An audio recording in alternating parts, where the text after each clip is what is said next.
గుంటూరు జిల్లా తురకపాలెం గ్రామంలో అనేక మంది మరణించారు. ఆ మరణానికి గల కారణం ఈ యొక్క రాయే అని చెప్పేసి ఎస్సీ కాలనీకి చెందిన అనేక మంది పెద్దలు ప్రజలు అనుకుంటున్నారు. ఈ రాయ ఒకవైపుకు ఒరిగిపోయిందని చెప్పేసి వాళ్ళు అభిప్రాయపడి ఈ రాయ తీసివేయాలని మరికొందరు, ఈ రాయిని సరిచేయాలని ఇంకొందరు ప్రజలు వాపోతున్నారు. ఈ యొక్క ప్రజల్లో అనేక భయాందోళనలు నెలకొని ఉన్నాయి. ప్రస్తుతం గ్రామంలో పెద్దలు ఈ రాయి కోసం అమరావతి నుంచి సిద్ధాంతి వచ్చి అనేక పూజలు చేసి ఈ యొక్క రాయిని నెలకొల్పారని మరికొంతమంది పెద్దలు వాపోతున్నారు. ఈ రాయి ఒకవైపు ఒరిగిపోయింది కాబట్టే ఈ గ్రామంలో ఎస్సీ కాలనీలో అనేక మంది మరణిస్తున్నారని చెప్పేసి ఎస్సీ కాలనీ ప్రజలు వాపోతున్నారు. కాదు కూడదు అనుకుంటే ప్రభుత్వం స్పందించి అసలు వారి యొక్క మరణాలకి కారణాలు ఏంటని చెప్పేసి ఆ యొక్క ప్రజలు అడుగుతున్నారు. మరికొంతమంది మూఢనమ్మకాలు అనవసరం అని చెప్పేసి మరికొంతమంది వాపోతున్నారు. ఏదేమైనప్పటికీ ఈ రాయి వల్ల జరుగుతుందా లేకపోతే ప్రజల యొక్క ప్రాణాలు కలుషిత నీరు వల్ల పోతుందా అనేది ప్రస్తుతం ప్రభుత్వం వారు తేల్చాల్సిన విషయం అని అభిప్రాయపడుతున్నాం. ఊర్లో ఏదో సమస్య ఉందంట. జూన్ నెల కానించండి మా ఊర్లో జ్వరాలు వచ్చినాయండి. బాగా అందరికి జ్వరాలు వచ్చి టైఫాయిడ్ జ్వరాలు వచ్చి హాస్పిటల్కి వెళ్తున్నారు. హాస్పిటల్కి వెళ్ళినాక ఏదో ఊపిరితిత్తులు నెమ్ము అని అట్లాంటి పరిస్థితుల్లో వాళ్ళు పోయిన వాళ్ళు తిరిగి రావడం లేదు. ఒక వారం ఒక 5-6 రోజుల నుంచి చనిపోయి వచ్చేసేస్తున్నారు. ఇంకా అందువల్ల ఒక 20-30 మంది చనిపోయారు. ఎందుకంటే కారణం ఏంటంటే ఈ బొడ్రాయి ఒకటి పెట్టారు. జూన్ కాడ నుంచి 4 దిక్కులు పెట్టేశారు. పెట్టినాకే మా కట్టపల్లె మీదకి చనిపోవడం జరుగుతుంది. ఎంతమంది చనిపోయి ఉంటారమ్మా? సుమారు 25 మందికి పైన చనిపోయారు. అంతా ఒక 25 సంవత్సరాలు పెట్టి 50 లోపళ్ళు 40-45 వాళ్ళు అందరూ వయసు వాళ్ళు చనిపోయారు. ముసలోళ్ళు అంతా అట్టే ఉన్నారు. వయసు వాళ్ళు చనిపోయారు. ఇక్కడ ఏదో చెరువు ఉందంట కదమ్మా, చెరువులో భారీ తవ్వకాల వల్ల ఏదో జరిగిందని చెప్తున్నారు. కలుషితం ఈ వాటర్ నీళ్లు కలుషితమైనవి, అందువల్ల జరిగింది ఇలాగా అని కొంతమంది చెప్తున్నారు. మరి అట్లా కూడా జరిగే ఉంటుంది. అంటే పెద్దగా దాని గురించి తెలియదు. ఏంటంటే ఇక జ్వరాలు కొంచెం ఒకరు బాగాలేదని హాస్పిటల్ వెళ్తే వాళ్ళకి తిరిగి రావట్లా. ఇంకంతే.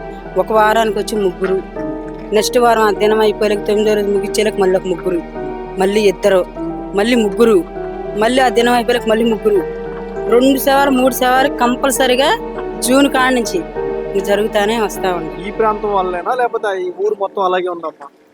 ఊరు మొత్తం లేదు సార్. ఇది పెట్టిన కాడ నుంచి ఇదే ట్రబుల్ అని చెప్పి మాకు ఈ పల్లె మీదే పడింది. ఏదన్నా కానీ అటు ఒడ్రు కాలనీ లేదు, ఊళ్ళో లేదు, సాయిబులపాలెం లేదు, కుమ్మరోళ్ళు, మంగళోళ్ళు, రెడ్లు, నాయుళ్ళు వాళ్ళ మీద అసలు లేదు. ఉన్నంతా మా పల్లె మీద జరిగింది. 25 మంది పై మగోళ్ళు, ఒకళ్ళు ఆడమనిషి చనిపోయారు. ఆమె కూడా జ్వరంతోనే చనిపోయింది. జ్వరం టైఫాయిడ్తో వారం రోజులు హాస్పిటల్, నాకు కూడా అట్టే చనిపోయింది. అసలు హాస్పిటల్కి పోయిన వాళ్ళు రావట్లేదు సార్. అసలు రావట్లే. కాటూరులో చేరారు కొంతమంది, అక్కడి నుంచి వచ్చిన వాళ్ళు లేదు. బొడ్రాయి వల్లే మాకు ఇబ్బంది అని పెద్దోళ్ళు అందరూ చెప్పారు. బయటకు వెళ్ళి అడిగి వచ్చారు చాలా మంది సిద్ధాంతుల దగ్గర. అడిగొస్తే ఆ రాయి సరి చేయించుకుంటే అంత ఉండదు, మీ ఊరి మీద తల్లి తిరుగుతుంది, ఆమెకి సరిపడ బలి ఇవ్వలేదు, దానివల్ల మీకు పల్లెకి అటువైపు ఒరిగింది, అటువైపు వాళ్ళే చనిపోతారు, ఇటువైపు వాళ్ళకి ఏం తక్కువే, అటువైపు ఉన్న వాళ్ళు మరణిస్తూ ఉంటారు, మగవాళ్ళు ముందు తర్వాత ఆడవాళ్ళు స్టార్ట్ అవుతారని చెప్పారు. అందువల్ల భయపడి మేము ఇంకా ఇట్లా చేసాం. చనిపోయారు. అంటే చిన్నపిల్లలకి పెద్దవాళ్ళకి, పెద్ద వయసు వాళ్ళకి ఏం కావట్లేదు, నడికారు వయసు వాళ్ళు చనిపోతున్నారు. ఆరోగ్యం బాగానే వాళ్ళు బాగానే ఉంటారు. ఆరోగ్యంగా ఉన్నవాళ్ళే జ్వరం వస్తుంది, గడ్డలు వస్తున్నాయి, ఏదో ఒక విధంగా ఆయాసం వస్తుంది, చనిపోతున్నారు. ఆ నీళ్లు మేము అందరం తాగుతున్నాం కదండి. మాకు ఆలోచన కొంచెం తక్కువే తాగుతున్నాం, కానీ కలుషితం కొంచెం ఉందంటున్నారు, కానీ మాకైతే ఆరోగ్యంగానే ఉంది. కొంతమందికి వీటి వల్ల జ్వరం వస్తుంది. అదే మాకు భయం కూడా ఈ రాయి వల్లే అని పెద్దోళ్ళు చాలా చోట్ల వెళ్ళి తిరిగి వచ్చారు. ఆడోళ్ళు మగోళ్ళు వేరే చోట్లకి చాలా దూరం వెళ్ళి వచ్చి అడిగి వచ్చారు. మా ఇంట్లో మా బావగారే వెళ్ళారు. ఎవరో పెద్ద మనిషిగా ఉన్నప్పుడు గడ్డలు వస్తున్నాయి, గడ్డలు, జ్వరం, ఆయాసం, అంతే. బాగానే ఉండడానికి ఇంటికి వస్తున్నారు, మళ్ళీ తీసుకెళ్తే అంతే సంగతులు. ఇది నిండా 2 నెలలు, జూన్ ఆఖరి నుంచి. క్రైస్తవులు, హిందువులు లేరు. అటంతా బాగానే ఉన్నారు. హిందువులు బాగానే ఉన్నారు. వాళ్ళకి బాగాట్లేదని వాళ్ళు ఇది పెట్టుకున్నారు. ఊరికి మంచిదని పెట్టుకున్నారు. అక్కడ ఎక్కువ చనిపోతున్నారని ఊరికి మంచిదని మరి వాళ్ళు మాట్లాడుకున్నారేమో 4 ముళ్ళ పెట్టారు. 4 ముళ్ళ పెట్టిన రాయలు ఈ రాయి ఒరిగిందని చెప్పారు. 3 మూలలు బాగానే ఉన్నాయా? బాగానే ఉన్నాయని చెప్పి మూల ప్రాంతాలు సిద్ధాంతిని అడిగి చూపించి తిరిగి కనుక్కొని వస్తే 3 ముళ్ళలు బాగానే ఉండి ఈ ఒక్క రాయి కొంచెం ప్రాబ్లంగా ఉంది. ఆమెకు సరిపడా దహనం బలి ఇవ్వలేదు. ఆ బలులు ఇస్తేనే మీకు శాంతి కలిగిద్ది, రాయి సరి చేసినా కానీ అని చెప్పారు. ప్రభుత్వం వాళ్ళు ఏమైనా స్పందించారా? ఇప్పుడు వచ్చారు, ఈ వారం నుంచి వస్తున్నారు. అంతకుముందు ఎవరు స్పందిలా. ఎక్కువగా తిరిగి మామూలుగా పంచాయతీ ఆఫీసులో వెళ్ళి కంప్లైంట్ ఇచ్చినా ఎక్కడికి వెళ్ళినా ఎవరు పట్టించుకోవాలా. ఇప్పుడు మొన్నటి నుంచి అంబటి రాంబాబు గారు వచ్చిన కాడ నుంచి ఇంక అందరూ వస్తున్నారు ఒకళ్ళంటే ఒకళ్ళు. ఏమని చెప్తున్నారు అధికారులు? ఏమని చేస్తాను, మీకు హెల్ప్ చేస్తాం, అన్ని సహాయం చేస్తాం, ఆరోగ్యంగా ఉండటానికి చూస్తాం అని చెప్తున్నారు. మందులు అవి మీకు ఇస్తున్నారా? ఉచితంగా ఇస్తున్నారా? ఇస్తున్నా, ఉచితంగానే ఇస్తున్నారు. హెల్త్ బాగానే వాళ్ళకి ఇస్తున్నారు. కేమిటాలు వేసి 3 నెలలు అవుతుంది. ఆ, గతంలో 14 సంవత్సరాలు అయితే వేసి బొడ్రాయి ఈ ఆలంత పరిమితనంగా వేయలేం మేము. ఏదో ఒక నామరాయి బాతి శాసనం కొట్టించేశారు. ఆ శాసనం కొట్టేటప్పుడు ఈ రోడ్డు కేళ్ళు ఎగేసినప్పుడు ఆ రాళ్ళు పోయినాయి. 3 రాళ్ళు పోయినాయి. కొద్దిగా ఊళ్ళో ఇబ్బంది కలుగుతుంది. మేము ఈ రాళ్ళు వేసాం. మళ్ళీ కొత్తగా వేసేసరికి రాత్రి 9 గంటలకు లగ్గం వచ్చింది. బ్రాహ్మడు సిద్ధాంతి పెట్టింది. 9ంటికి పెట్టేసరికి ఆ 3 రాళ్ళు బిగిసరికి కొద్దిగా ఆశామేసగా వాన ఉంది. ఇక్కడికి వచ్చేసరికి వాన ఎక్కువైంది. వాన ఎక్కువైసరికి అదరాబదరా బిగించిపోయారు. కొంచెం అటు ఒరిగింది రాయి. దానివల్ల మాకు పల్లెకి దెబ్బ కొడుతుంది. మీ రాయి మాకు అల్పం పెట్టుకొని వేశారు, మీరు చేశారు, మా పల్లె పోతుంది, చచ్చిపోతున్నారని గందరగోళం చేశారు. బొడ్రాయి ఎత్తయింది, అంత ఎత్తాడుంది అని తగాదాలు పెట్టుకుంటున్నారు డైలీ. మేము మా సిద్ధాంతి గారు తీసుకెళ్ళి చూపించినా కూడా వాళ్ళు నమ్మట్లా. మళ్ళీ అదే సిద్ధాంతి వాళ్ళు అన్నారు ఆ చర్చికి ఎదురులో వాళ్ళకి మేము 14 సంవత్సరాల క్రితంలో పిల్లగాడినప్పుడు మేము బెగడదోళ్ళకి అందరూ పోయారమ్మ గుడి ఉంది అక్కడ. ఆ గుడి మొన్న ఈ సైడ్ మార్జింగ్ కాలువ కడతా క్రేన్ పెట్టి తీస్తా బండ్లో లేచిపోయింది. కానీ ఎక్కువైపోయింది ఆ పల్లెలో. ఆ కంట్రాక్టర్ కూడా చనిపోయాడు, చెవురు బాబు అని. ఇట్లా మా బొడ్రే చుట్టూరు వాళ్ళు చచ్చిపోయిన బ్యానర్లు కడతారు. పొద్దునే కొంది పొద్దునే కానీ సగాదే ఇంకా ఎందుకు మీ పల్లె ఎక్కడ, మీరు కట్టేది ఎక్కడ ఊళ్ళోనా? అది ఆవశ్యటి ముందు మీరు దింపుడు గల్లం కూడా సిద్ధాంతి ఒప్పుకోలా. మీరు ఎడగ పెట్టుకోండి అబ్బాయి మంచిది అన్నా కూడా 2 రోజులు పెట్టారు ఆ బొడ్రాయి పన్నెండు పక్క. మళ్ళీ 3వ నాడు ఈ బొడ్రాయికి ఉత్తర శంపగా మళ్ళీ పెడుతున్నారు. ఊరు నాడు పెరిగిందిగా పరమటకి ఎదానికి ఊరు లేదండి అక్కడ పెట్టారు. ఊరు కాదనలా, అవన్నీ చేయలే. ఇవాళ ఊరు పెరిగింది పరమటకి. ఊరు పన్నెండు పక్క దాని వాటర్ ప్యాంట్ ఉంది, అక్కడ పెట్టుకోవచ్చుగా. వాళ్ళందరికీ తెలియదా వాళ్ళ పెద్దలకి? దానికాడ పందెం ఉందాడా? ఇప్పుడు మా ఊరు పెరిగింది అని మేము కూడా ఇద్దరికి ఆడే పెట్టారు మా వాళ్ళు. ఇప్పుడు శివాలయం అవతలుగా పెడుతున్నారు తీసుకెళ్ళి. దీనివల్ల వర్షం పడి దీన్ని ఇంత రాజాంతం చేశారు. దాదాపు ఊర్లో 30-40 మంది దాకా చనిపోయారు. మా వాళ్ళే 16 మంది పోయారు. మేము రాగల చెప్పారు, మేము ఈ గిల్లి మేము పెట్టుకోవాలా. మా రాత్రి కూడా మా సిద్ధాంతం వచ్చారు రాజధాని నుంచి. అసలు ఉండవు పబ్లిక్ చెప్పాడు ఆయన. బొడ్రాయి అంటే ఏంటి బాబాయ్? గ్రామానికి ఒక దేవతామా, వాటికి తల్లులాగా పిల్లల్లాగా ఇల్లు 4 పక్కన సైడ్లు పొలిమేర మీద వేస్తారు.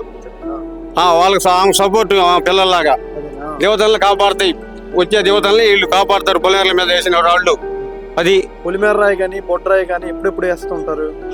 అయ్యో జరిగి కాలంలో వేసారు. శిరస్తో వెళ్ళిపోద్ది మా తరం. మా వాళ్ళు పెద్దోళ్ళు కూడా వేయాల 14 సంవత్సరం ఈ కారులో వేసారు. ఎలాంటి వేయలేదని మా వాళ్ళు వేసారు. అప్పుడు 10 ఊరికి బొడ్రాయి ఉంది. అది మంచిది. క్రైస్తవులు ఎక్కువ చనిపోతున్నారు, హిందువులు లేదండి. ఎందుకు ఆ మాట? మా వాళ్ళు 16 మంది వచ్చారు. వాళ్ళు వస్తే 17 మంది వచ్చారు. వాళ్ళు మగవాళ్ళు ఎక్కువ వచ్చారు, ఆడవాళ్ళు 2 పోయారు. మరి ముందు వల్ల కానీ దేని వల్ల కానీ మగవాళ్ళు ఎక్కువ పోయారు వాళ్ళు. ఇక్కడ మంచినీటి చెరువు ఏదో ఉందంట కదా, దాంట్లో ఏదో క్వారీ సంబంధించిన పడి కలుషితం అవుతున్నాయి అంటున్నారు. దాని వల్ల కూడా చనిపోయారు అన్నారు. ఆ కొన జబ్బులు అలా ఎనసిక్కి నీళ్ళు కొంచెం వదిలాడు. దానివల్ల వచ్చే వచ్చింది. మనం చెప్పలేక నీళ్ళు చెకింగ్ చేశారుగా. అది సడన్ గా ఎందుకని చనిపోతున్నారు అంటారు? దేనికైనా మరి మనకు అర్థమైంది. మరి అది మందులో తేడా మరేమో. వీళ్ళు 5ంటికే ముందు పోతారు పల్లూరు. అదంటే నువ్వు చూసావా అని అంటారు. పరిస్థితి ఏంటి మరి ఊళ్ళో పరిస్థితి? ప్రభుత్వం ఏమైనా స్పందించిందా ఏంటి? ఏం చెప్పలేం మరి మటుకు మనకేం తెలుసు. ఏముందని స్పందించారండి? రోగాల వల్ల చనిపోతుంటే ఈ బొడ్రే వల్ల చనిపోయింది అనవని వాళ్ళని. మా మీద ఎందుకు ఈ వంకాయని మేము అప్పుడప్పుడు నేను మళ్ళీ ఆ రాయిని శుభ్రంగా తవ్వి ఇట్లా బరండి తూర్పు కొంచి రాయి సరి చేసాం మేము సరి చేశారు. అసలు ఏముండమన్నాడు. నేను వచ్చిన ఎస్ఐ గారు కూడా వాళ్ళ ఊళ్ళో ఏదో ఉందంట, మా రాళ్ళని ఒరిగిపోయి మేము ఎప్పుడైతే అనుకోలేదే వీళ్ళు బంధానికి వచ్చారు అని ఎస్ఐ గారు కూడా అన్నారు చర్చి కాడ. ఏందని ఇదే మీదే చెట్ట ఎవరి 4 ఏళ్ళ లేదా? ఒక 2 నెలల నుంచి మనుషులు ఏదో జ్వరం వచ్చి హాస్పిటల్ వెళ్తున్నారు. ఆ హాస్పిటల్ కాడ నుంచి అది కొంతమంది షుగర్ అంటున్నారు, కొంతమంది బీపీ డౌన్ అంటున్నారు. అందువల్ల హాస్పిటల్ పోయే వాళ్ళు ఒక వారం 10 రోజులకి చనిపోతున్నారు. అది జరుగుతుంది. ఎందుకు చనిపోతున్నారు అంటారు? అది చోట్ల టైఫాయిడ్ అంటున్నారు కొంతమంది ఏమో మిగతాదే చెప్పాల బయటికి, ఓన్లీ టైఫాయిడ్ అని చెప్పారు. దాదాపు 30-40 మంది చనిపోయారు అంటారు. 30-40 కొంతమంది ముసలు ఉన్నారు ఆ బాడల్లో, కొంతమందికి ఆరోగ్యం సరిగా లేక చనిపోయారు. బొడ్రాయి పొలిమేర రాయి వల్ల చనిపోయారని చెప్పేసి క్రైస్తవులు ఆరోపిస్తున్నారు. పొలిమేర రాయి కొంతమంది నాయుడు మన ఈ మధ్య 2 నెలల క్రితం ఈ పొలిమేర రాళ్ళు వేశారు. ఈ పొలిమేర రాళ్ళు వేసిన కాడి నుంచి ఇది జరిగింది. అందువల్ల మా వాళ్ళు బట్టి వచ్చి దానివల్ల ఇట్లా జరుగుతుందని చెప్పి అనుకున్నాం మేము. దానికి వాళ్ళకి చెప్పాము, చెబితే వాళ్ళు స్పందించి చేపిస్తామన్నారు, చేశారు. ఇది 4 వైపులు పెట్టారంట కదా, 3 వైపులు ప్రజలు బాగానే ఉన్నారా? మిగిలిన 3 వైపు ప్రజలు ఇబ్బంది ఏం లేదు. మిగతా వాళ్ళు మరి వయసు అయిన వాళ్ళు అలా చనిపోయారు. క్రైస్తవులు ఎక్కువ చనిపోతున్నారు, హిందువులు చనిపోవట్లేదు నిజమే. సుమారుగా ఊళ్ళో కానీ పల్లెలో కానీ మరి 20 మంది దాకా చనిపోయారు. కొంతమంది ఏజ్ ఎక్కువయ్యి, కొంతమంది అనారోగ్యంతో, కొంతమంది వయసు తక్కువ వాళ్ళు కూడా చనిపోయారు. సరే ఏదో ప్రాబ్లం, వాళ్ళు ఏదో వాటర్ ప్రాబ్లం ఇదంతా చెప్పారు. వాటర్ అందరికీ ఒకటే వచ్చేది, పంచాయతీ వాళ్ళు ఫిల్టర్ చేసి పంపుతున్నారు. అంతకుముందు మెడికల్ డిపార్ట్మెంట్ అంతా 2 రోజులు తిరిగారు. మళ్ళీ నిన్న మన మినిస్టర్ గారు వచ్చాడు, సాయంత్రం ఎంపీ గారు వచ్చారు, ఎమ్మెల్యే గారు వచ్చారు, అందరూ చూశారు. ఇవాళ ఏదో ప్రత్యేకంగా వాళ్ళు గవర్నమెంట్ వాళ్ళు స్టాల్స్ పెట్టారు, ఫుడ్ స్టాల్స్. అవి కంటిన్యూస్గా 5 రోజులు పెడతారంటే ఆ ఫుడ్ స్టాల్స్ పెట్టిన తర్వాత మళ్ళీ శాంపిల్స్ తీసుకుంటారు. దాదాపు పల్లెలో 30-40 మంది చనిపోయారు అంటున్నారు. అంతలేదు, మొత్తం టోటల్గా అంతే 25. ఎందుకని చనిపోతున్నారు అంటారు?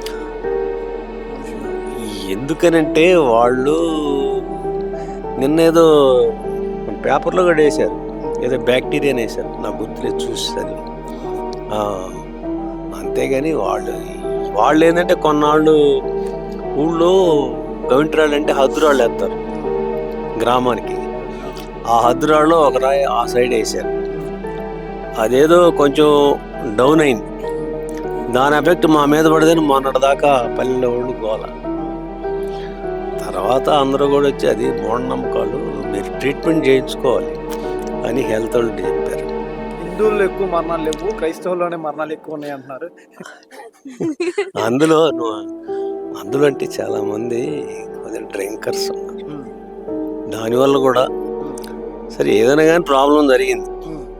అది ప్రస్తుతం ప్రభుత్వం ఏమైనా స్పందించేగా మరి ఎంత జరుగుతుంది. హెల్త్ క్యాంపులు పెడతాం కానీ, మినిస్టర్స్ రావటం కానీ, మరి ఏదైనా స్పందించేగా. గ్రామంలో ఎక్కువ మంది చనిపోతున్నారంట, కారణం ఏమైంది? ఫర్ ఎగ్జాంపుల్ మా మదరే చనిపోయారు. స్టార్టింగ్ మా మదరే ఎట్లా అంటే ఆ రోజు నైట్ అంతా బాగుంది, తెల్లారి 2 అవర్స్లోనే 11:30 కొనుక్కున్నాము. విత్ ఇన్ 2 అవర్స్లో ఏమైంది అర్థం కాల. ఎంబడిని హాస్పిటల్ తీసుకెళ్ళాము, ఇంకా హాస్పిటల్కి స్ట్రోక్ చనిపోయారని చెప్పేశారు. ఇంకా అప్పటి నుంచి చిన్న చిన్నగా 1 by 1 అన్నట్టు ఇంకా పై నుంచి కిందకి వెళ్ళిపోతున్నాయి. అందరూ స్టెప్ బై స్టెప్ చనిపోతూనే ఉన్నారు. ఇంకా అలా వరుసగా ఏందని తెలుస్తుంటే కొంతమంది వాటర్ అంటున్నారు, అది అంటున్నారు, ఏ దుష్ట శక్తులు అంటున్నారని అంటున్నారు. అదొకటి. అండ్ ఇంకా ఈ గ్రామంలో ఏంటంటే neatness, first of all neatness ఉండదన్న. ఎక్కడ చెత్త అక్కడే, వీక్లీ వన్స్ 2 వీక్స్ రారు. ఎప్పుడో కంప్లైంట్ చేస్తే తీసుకుపోతారు అంతే. ఏడ చెత్త అక్కడే ఉండదు. దానివల్ల మనకి డిజీజెస్ కానీ మస్కిటోస్ వస్తూ ఉంటాయి, డెంగ్యూ జ్వరాలు అట్లా వస్తున్నాయి. చాలా మంది జ్వరాలు వచ్చి వెళ్తున్నారు, హాస్పిటల్ వెళ్తున్నారు, 2 days ఉంటున్నారు, వస్తున్నారు, వెళ్తున్నారు, చనిపోతున్నారు, చనిపోయి వచ్చేస్తున్నారు నెక్స్ట్. పల్లెల్లోనే ఎక్కువ మంది చనిపోయారు. పల్లె 20%, 10% ఊరు ఉంది. అందరూ దాదాపు ఎంతమంది చనిపోయి ఉంటారు ఇప్పట్లో? ఒక 45 దాకా ఉన్నారు. 45 బొడ్రాయి అంటున్నారు కదా, దాని వల్ల ఏమైనా సమస్య వచ్చింది? మెయిన్ థింగ్ ఏంటంటే ఇటు సైడ్ అంతా 3 సైడ్లు బాగానే ఉంది, ఇటు సైడ్ కొంచెం వైకిందని చెప్పేసి అందరూ అన్నారు. హద్దురాళ్ళు, గౌడరాళ్ళు, అది పొలిమేర రాయి. అప్పుడు మా మమ్మీ అయితే ఇంత పూజ చేసిన May 31st అయిపోయింది అన్న పూజ అమ్మవారిది. May 31st అయిపోయిన తర్వాత June 9th చనిపోయారు మా మమ్మీ. విత్ ఇన్ 6 days లోనే చనిపోయారు, 7 days లోనే చనిపోయారు. చనిపోయే వరకు ఏ లక్షణాలు ఉంటాయి? మెయిన్ థింగ్ స్ట్రోక్ అంటున్నారు, జ్వరాలు అంటున్నారు, కొంతమంది అయితేనేమో జ్వరం వచ్చేసి చనిపోతున్నారు. అట్లా క్రైస్తవులే చనిపోతున్నారు, హిందువుల్లో మతాలు ఏం లేవు. ఉన్నాయన్న 12 దాకా ఉన్నాయన్న. అట్లా ఏం లేదు, 12 ఉన్నాయి. కలుషిత నీరు మా ఇంటి పక్కనే 2-3 చనిపోయారు వెంటనే. నీళ్ళు ఎక్కువ కలుషితం అవడం వల్ల కూడా 3 months ఏం చేశారంటే కోరిలో వాటర్ అన్ని వదిలేసే వాటికి కొంచెం కెమికల్స్ అన్ని వచ్చేసి మరి నీళ్లు తీరు అంటున్నారు. మాకు కొన్ని సమస్యలు ఉండి మరి మరి బొట్టు రాళ్ళు అని అంటున్నారు. మరి అయ్యేం సరి చేసామంటున్నారు. అయ్యేం మాకు తెలియదు. మరి సరి చేసామంటున్నారు. మరి పల్లెలోకి వచ్చి వైరస్ వచ్చి దాని రైతులు చెబుతున్నారు. మళ్ళీ మా పల్లెలోకి వస్తున్నారు, ప్రతి మాట మాట్లాడుతున్నారు, వెళ్తున్నారు. 30-40 మంది చనిపోయారు అంటున్నారు. అవునండి, 30 మంది చనిపోయారు. చనిపోయిన వాళ్ళకి ఏమేమి లక్షణాలు ఉన్నాయి? జ్వరం వల్ల ఏమి లక్షణాలు ఉంటున్నాయండి? జ్వరం అనే హాస్పిటల్ వెళ్తున్నారు, తిరిగి రావట్లేదండి. ఆయన కలుషితం అంటే కొండ మీద వర్షం నీళ్లు కోరి గొంతుల్లో అవన్నీ మాకు పంపిస్తున్నారు. మంచి వాటర్ వాడు తీసేసుకుంటున్నారు. ఊళ్ళోకే మంచి వాటర్ ట్యాంకీ నీళ్ళు వదులుతున్నారు, మాకేమో కోరి గొంతుల్లో వదులుతున్నారు. ఆ నీళ్ళ వల్ల తెల్లారిపాటికి పురుగు వస్తుంది. మామూలుగా బకెట్లో కొట్టుకున్నాయి, రొమ్ములు కొట్టుకున్నాయి. ఆ నీళ్ళు తెల్లారికి పారుబోయటం, మళ్ళీ బీసింగ్ వేసి కడుక్కోవటం, నీళ్ళు వాటర్ కొట్టుకోవటం. ఆ నీళ్ళ వల్ల కూడా జరుగుతుంది మాకు కొంత జ్వరాలు వస్తున్నాయి. 4 వైపులో వేసారు కదా, 4 వైపులు వేసిన రాళ్ళు మరి కొన్ని 3 ఏమో కరెక్ట్గా వేసామంటున్నారు. ఎక్కడేమో పొలిమేర దాటి ముందుకు వేసారు. అసలు పొలిమేర లేదు, సరిహద్దులో లేదు రాయి. పొలిమేర రైల్వే డిపార్ట్మెంట్లో పడిపోయింది ఆ స్థలం. ఏదైనా స్థలంలో వేసారు. మాకు వాళ్ళు ఒప్పుకోలేదని తీసుకొచ్చి ఊరు ముందు వేసారు. వంగిందే అది నేను సరి చేశారంట. అదండి జరిగింది. ఎక్కువ మంది క్రైస్తవులే చనిపోతున్నారు. అవునండి, క్రిస్టియన్సే చనిపోతున్నారు. ఎక్కువ పల్లెలోనే చనిపోతున్నారు. అది 40 సంవత్సరాల లోపళ్ళు, 50 సంవత్సరాల లోపళ్ళే అందరూ. పెళ్లి కాని పిల్లలు ఉండారు, ఒక్కొక్కడికి చిన్న చిన్న పిల్లలు ఉండారు.